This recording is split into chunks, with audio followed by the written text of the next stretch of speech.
Ok, maintenant on va faire une galerie responsive, comme on a juste ici. Une galerie responsive, typiquement on le fait avec Flexbox, alors on peut le faire avec autre chose, mais c'est très facile à faire avec Flexbox. Et donc on va avoir à chaque fois 4 images par rangée ici, tac, tac, et ça va être parfaitement responsive en très peu de lignes de code, regardez. On ouvre avec Toggle Device Toolbar et tac, ça passe 3 colonnes, 2 colonnes, une colonne, et là on est en mode portable. Ok? Allez, on va faire ça tout de suite, c'est parti. Hop, ça, on va le laisser un grand écran comme ça et on va commencer à coder, ici. Donc, on peut enlever tout ce qu'il y a. Je dézoome un petit peu dans notre HTML et CSS. Hop, et ici, tout ce qu'il y a ici, tac, on l'enlève. On laisse juste de base, et puis on peut enlever le display flex ici. Très bien, tac, tac, tac. On peut laisser ça comme ça. Donc ici, on va avoir un H1. J'avais écrit ma galerie responsive. Alors, je reste dézoomé comme ça, vu que vous allez voir qu'on va écrire pas mal de choses d'affilée. On fait une div avec la classe galerie ici. Et à l'intérieur, on a envie d'avoir 12 images. 12 images. À chaque fois, elles seront dans une div item comme ça, et j'aurai une image à l'intérieur. Ok? Maintenant, il faut remplir la source de l'image. On va aller en chercher une sur Unsplash. Ici, tac. On va se taper landscape, paysage, histoire juste d'avoir un beau paysage à afficher. Donc ici, on va taper landscape. Voilà, tac. Alors, n'importe lequel, par exemple. Celui-là, très bien. Copier l'adresse de l'image. Et on va venir la mettre ici. Dans source, très bien. Bon, on ne remplit pas le alt ici, c'est juste pour l'exemple, très bien. On prend les items, on a envie d'en avoir 12 pour les 12 images. Donc là, j'en ai 4, je peux prendre ça, tac. Et je le colle une fois, et encore une fois, et c'est bon, j'ai 12 images. J'ai 12 images ici. Alors, normalement, ça ne ressemble pas à grand-chose, hein. On a toutes nos images qui sont là, ok, super. On peut commencer à styliser tout ça. Alors, qu'est-ce qu'il faut se dire en premier ici? On a envie d'avoir à chaque fois 4 images ici. 4 images, d'accord? Donc c'est notre vue en grand écran, on a envie d'avoir 4 images. Donc il va falloir avoir un container qui, en grand écran, on va pouvoir le diviser par 4 pour avoir ces items à chaque fois, en comptant les marges sur les côtés. On a envie de mettre des petites marges ici. Voilà. Il faut l'avoir en tête avant de commencer. Ensuite, on vient ici, on va dans le style. Alors, je crois que le background, j'avais mis 333, je l'avais mis en sombre ici, très bien. Et une hauteur de 100 VH, histoire de... Hop, 100% de la hauteur d'écran. Donc là, je peux grandir tout ça. On va venir d'abord styliser notre H1 rapidement. On lui met une couleur F1, F1, F1, Text Align Center.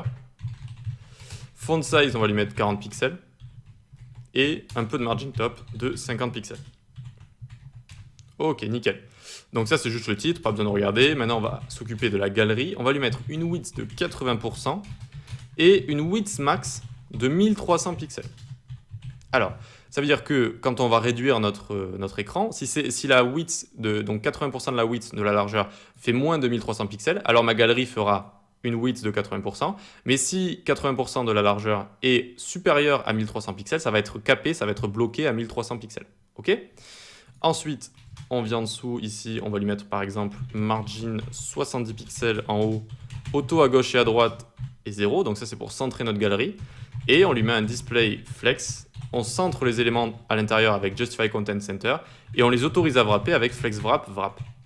Ah, Flex Wrap, Wrap ici. Ok, voyons voir ce que ça donne. Pour l'instant, bon, on ne devrait pas avoir grand-chose. On a les items qui ont wrappé, hein, ils ont wrappé. Et vous voyez qu'ils prennent en fait 100% de notre container pour l'instant en fait. Voilà, ils prennent 100% du container. Pourquoi j'ai pris 1300 pixels? C'est pas au hasard, j'ai un petit peu réfléchi, et il faut que vous fassiez de même avant de vous lancer dans des créations responsives comme ça. Je me suis dit que j'ai envie d'avoir à chaque fois 4 images, ok? Et donc j'ai envie d'avoir un grand écran, enfin tout du moins en grand écran, j'ai envie d'avoir 4 images, pas en petit écran, etc. Donc quand j'arrive sur un grand écran, je me suis dit ok, j'ai envie d'avoir 4 images. Il faut que je trouve une valeur, donc ici j'ai pris 1300 pixels, qui puisse être divisé par 4. Par 4 ça fait 325, 325 x 4, 1300 pixels. Et donc à mes images ici, je leur donnerai 300 pixels de large et non pas 325 parce que sur les côtés, je mettrai un petit peu de marge pour les séparer. Vous voyez, donc il faut prévoir tout ça, il faut prévoir le nombre d'items que vous avez envie de mettre, le diviser, donc diviser la largeur totale par le nombre d'items, tout en laissant un petit peu de jeu pour les marges. Voilà. C'est pas si compliqué que ça, hein. Et donc on vient ensuite, une fois qu'on a tout ça en tête, vous pouvez faire des petits tests, hein. Vous n'êtes pas obligé de prendre 1300, vous pouvez prendre 1200, 1500, suivant ce que vous avez envie d'avoir et le nombre d'images que vous avez envie d'afficher. Donc maintenant que j'ai tout ça, les items qui sont les containers à images, si vous voulez, je leur mets 300 pixels de large et une hauteur de 200 pixels. Ok. Je leur mets une petite marge ici de 10 pixels. Overflow hidden pour cacher ce qui pourrait dépasser les images des items. Et flex shrink 0 pour les interdire à rétrécir. Vous ne rétrécirez pas, donc flex shrink 0 ici. Donc déjà, voyons voir ce que ça nous donne. On vient ici. Eh bien, c'est pas mal du tout. On a nos images ici qui sont dans les items, qui font 300 sur 200.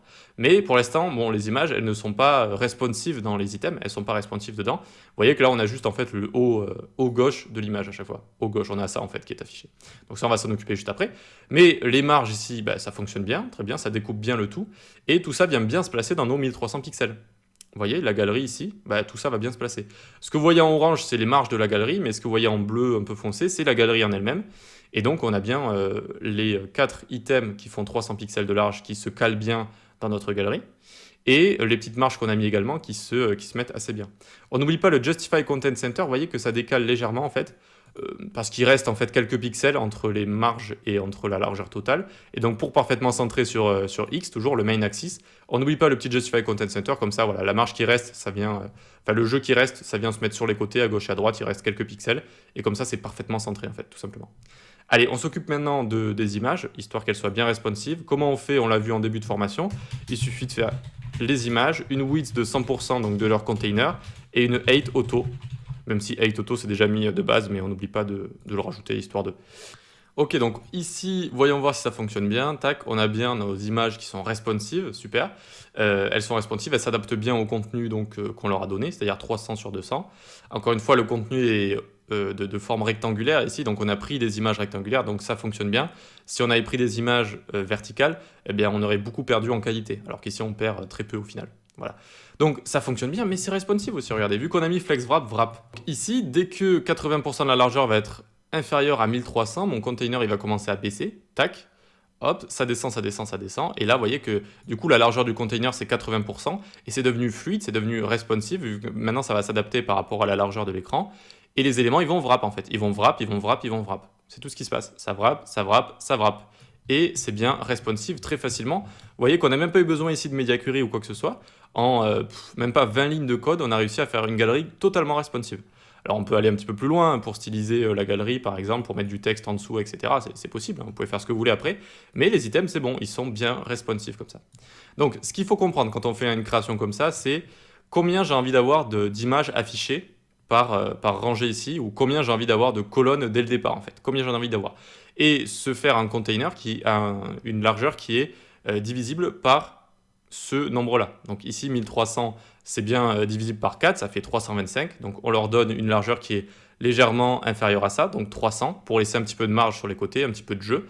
Et voilà, et puis donc ça nous donne quelque chose de très facilement responsive. Allez, on passe à la suite.